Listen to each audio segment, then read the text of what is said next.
There are people who spend their entire lives trying to become rich. And then, there are people who spend their lives giving things away.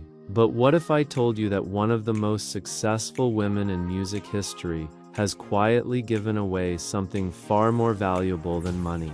Not to friends, not to family, not even to her fans. To complete strangers, millions of them. Children she would never meet. Families who had no idea she was changing their future. For decades, the world has celebrated Dolly Parton as a country music legend.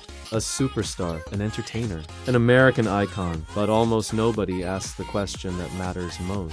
Why? Why would someone who built an extraordinary fortune spend decades giving without expecting anything in return?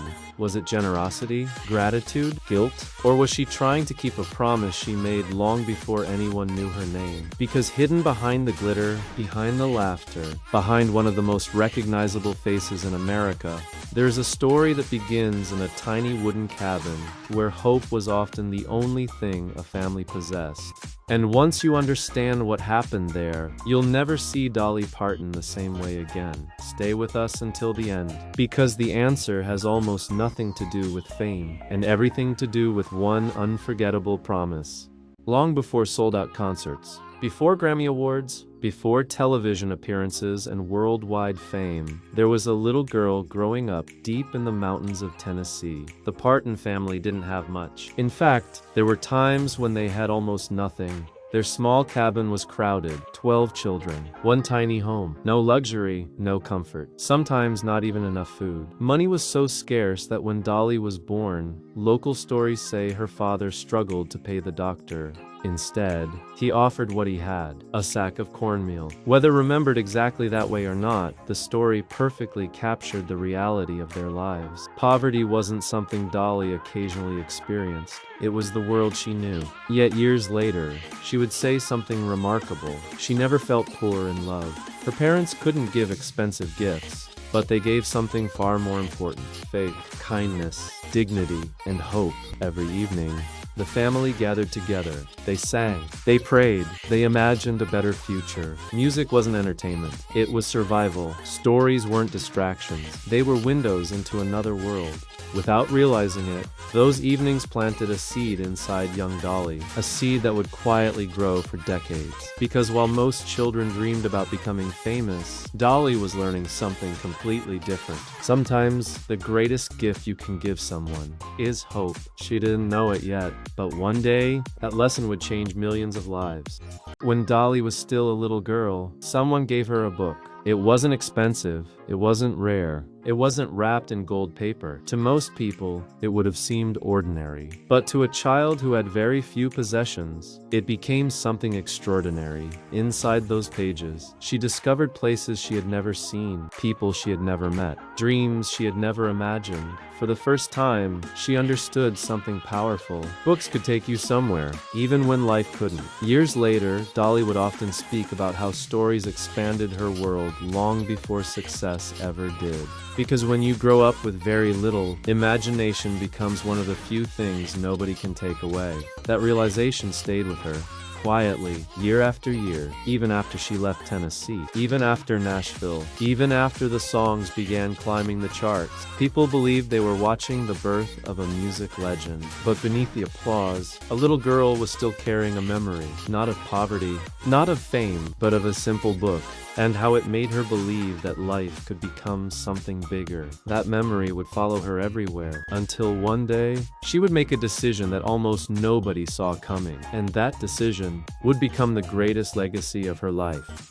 By the time Dolly Parton arrived in Nashville, very few people believed she would change country music forever. She was young, ambitious, full of songs, but she didn't fit the image many producers expected. Some thought she was too country. Others believed her appearance would overshadow her talent. There were people who underestimated her intelligence before she had even spoken. Dolly noticed. She remembered every smile that wasn't sincere, every door that closed, every person who assumed she was just another pretty face. Instead of becoming bitter, she became unstoppable. Song after song, her voice found its audience. Then came the hits, the concerts, the television shows, Hollywood, business, books, theme parks. Before long, Dolly Parton wasn't simply a singer. She had become one of the most recognizable women in America. Money followed. More money than the little girl from Tennessee could ever have imagined. She could have spent the rest of her life enjoying the rewards of success. Nobody would have questioned it, after all. She had earned every dollar. But while the world celebrated her success, something very different was happening inside her. Because every time she returned home, she remembered the little cabin, the 12 children, the evenings filled with songs. There are people who spend their entire lives and one simple book that had quietly changed their life. There are people who spend their lives become successful and leave the past behind. But what if I told you that Dolly carried hers everywhere? The bigger her career became, the louder one question echoed in her mind. What if another little girl is waiting for the same chance I once received? Not to family. That question refused to disappear. To complete strangers, it stayed with her millions of them, and children she would never meet. She finally answered families who had no. When people interviewed Dolly Parton, they almost always asked the same questions. What's your next album? What's your favorite song? What's next for your career? Very few asked, what matters most to you? If they had, the answer might have surprised them. Because Dolly wasn't thinking about awards anymore. She wasn't trying to prove anything. She had already achieved more success than she had ever imagined. The question occupying her mind was much simpler. How do you give a child hope? Not for one afternoon, not for one Christmas, for a lifetime. Many celebrities create charities. Many write checks. Many appear at fundraising events. All of those things matter. But Dolly wanted something different. She wanted to give children a gift that could never be taken away. Not food that would disappear. Not toys that would eventually break. Not money that would eventually be spent. She wanted to give them possibility because she knew something most people never stop to think about. Every successful adult was once a child imagining a future, and imagination begins somewhere, sometimes. It begins with a single page, a single sentence, a single story. That realization became an obsession. People around her expected another album, another movie, another business venture. Instead, Dolly began building something almost nobody noticed, something that would eventually reach millions of children. But before the world understood what she was doing, there was one more lesson from her childhood she needed to honor, a promise she had carried in her heart for decades. When people hear about Dolly Parton's imagination library, they usually focus on one astonishing number: hundreds of millions of books. It sounds almost impossible, but the books were never the real story. The books were simply the vehicle. The real gift was belief. Every month, children received a package with their own name on it. For many of them, it was the first piece of mail they had ever received. Imagine being 4 years old, opening your mailbox, seeing something addressed only to you. Inside, a brand new book, not borrowed, not secondhand, yours, completely yours. To most adults, it seems like a small gesture. To a child, it can change the way they see themselves. Someone believed they were worth investing in. Someone believed their future mattered. That feeling is powerful. Dolly understood it because she had lived it. She knew that confidence often begins long before success. Sometimes, it begins the moment a child realizes, my dreams mattered. That's why she never stopped. Year after year, country after country, community after community, the library continued growing, not because it made headlines, because somewhere, another child was waiting, and Dolly never forgot what it felt like to be that child.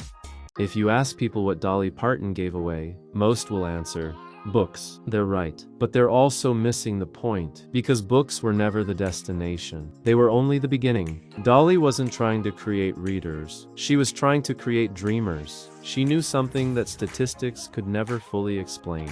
A child who believes in tomorrow makes different choices today.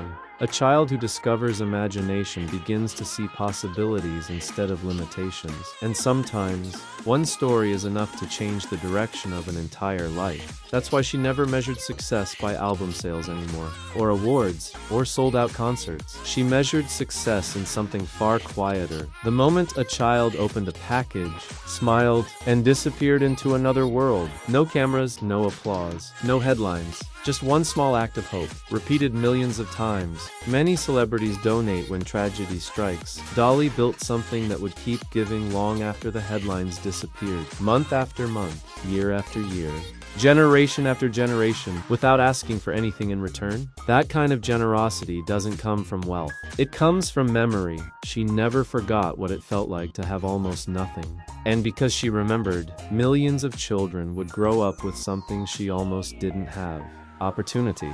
Today, people still fill stadiums to hear Dolly Parton sing. Her songs continue to inspire generations. Her voice has become part of American culture. But ask yourself something: 100 years from now, what will matter more? A hit song? Or the child who became a doctor because a book awakened a love for learning? The teacher inspired by stories received in childhood? The scientist who first dreamed through the pages of a picture book? The writer who discovered imagination because someone believed enough to send a book every month? That is a legacy no award can measure. The extraordinary thing about Dolly's story is that she never tried to become a hero. She simply kept asking herself one question: what can I do that will still matter when I'm gone? Very few people live that way. Even fewer build their lives around the answer. Perhaps that's why millions admire Dolly Parton. But admiration was never her goal. Impact was. And impact doesn't always arrive with applause. Sometimes it arrives quietly, in a mailbox, addressed to a child. Let's go back to the question that brought us here. Why did Dolly Parton keep giving? At first, the answer seemed obvious. Because she became successful. Because she became wealthy. Because she could afford it. But none of those explanations are enough. Money doesn't explain consistency. Money doesn't explain decades of commitment. Money doesn't explain why someone keeps giving when nobody is paying attention. The real answer is much simpler. Dolly Parton never gave away books. She gave away the feeling that someone believed in you, because she knew. One person believing in a child can change everything. That was the gift she once received. And she spent the rest of her life making sure millions of others could receive it too. Maybe that's why the greatest thing Dolly Parton ever created wasn't a song. It wasn't a concert. It wasn't even a foundation. It was hope, packaged inside a simple book, waiting in a mailbox, for a child who had no idea their future was about to change. The world will always remember Dolly Parton as one of the greatest entertainers of all time. The music, the laughter, the unmistakable voice, the glitter, the legend. But beyond the spotlight, there was a little girl who never forgot what it felt like to have almost nothing. And perhaps that's the real reason her story continues to inspire millions. Not because she became famous, but because she refused to let fame become the most important thing about her life. She transformed success into opportunity, wealth into hope, recognition into responsibility. Maybe that's what true greatness looks like. Not holding on to everything you've earned, but using it to open doors for people you'll never even meet. If this story changed the way you see Dolly Parton, tell us in the comments. What do you think is the greatest gift one person can give to another? We read every comment, and many of your ideas inspire future documentaries. And if you enjoy discovering the hidden side of extraordinary people, subscribe to See Beyond the Spotlight. Every week we uncover stories that reveal what exists beyond fame, beyond success, and beyond the spotlight.